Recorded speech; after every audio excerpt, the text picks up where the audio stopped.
Aujourd'hui, cette formation qui est délivrée à l'ensemble des personnes ressources du secteur de l'énergie concerne des renforcements de capacités en vue de leur permettre d'améliorer leur performance en exploitation des réseaux. Cette formation est menée dans le cadre de l'audit du réseau.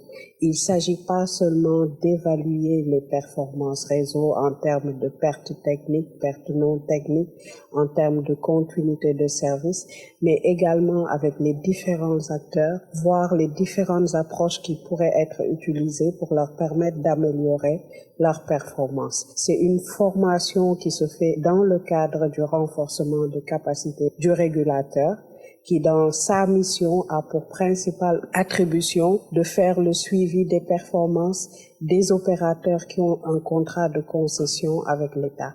Mais c'était également important d'inviter ces concessionnaires afin qu'ils puissent voir d'eux-mêmes dans le cadre de l'exploitation comment et quels sont les points à prendre en compte en termes d'indicateurs de calcul de pertes techniques pour s'améliorer.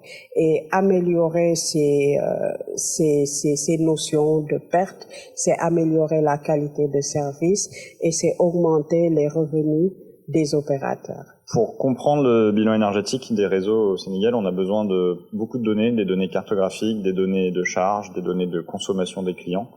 Et ces données, elles sont multiples, elles sont diverses, elles sont chez différentes personnes. Donc l'idée aussi de ce séminaire, c'était d'identifier les données, de savoir quelles hypothèses on devait prendre quand elles n'existaient pas, et donc de proposer des méthodes aussi pour combler les manques qui existent encore aujourd'hui et tracer les futures étapes pour accéder à ces données dans les prochaines années. Le ministère du Pétrole et des Énergies fixe les normes et obligations à tous les concessionnaires, notamment le concessionnaire national qui est Senelec et les opérateurs privés d'électrification rurale. Cette formation est très importante parce que ça nous permet de mieux appréhender les notions telles que les pertes techniques et non techniques sur le réseau de transport, de distribution et même de l'exploitation en basse tension.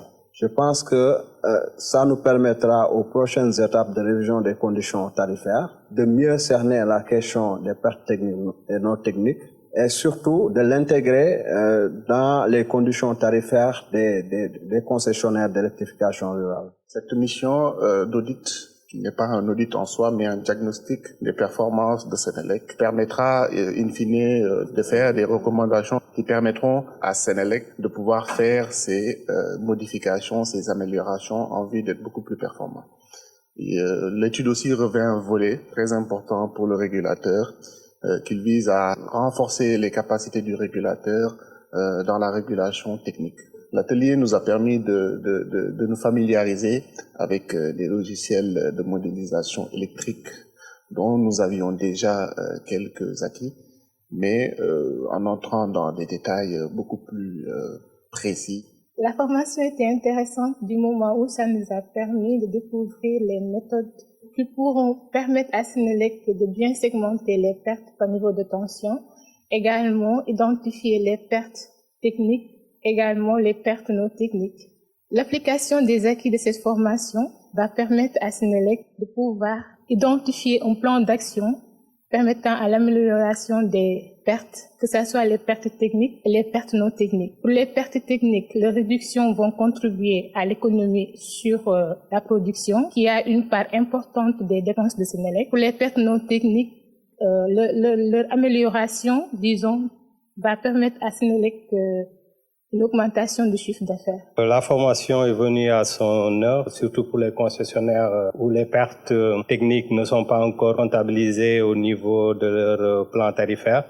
Donc le fait de pouvoir modéliser le réseau basse tension qui est très complexe, donc de s'accorder sur des hypothèses et de pouvoir réellement modéliser et de sortir des niveaux de perte, c'est une bonne chose. Et à partir de là, on pourra véritablement aussi faire des choix techniques pour pouvoir réduire ces niveaux de perte au niveau du monde rural, donc au niveau des concessions.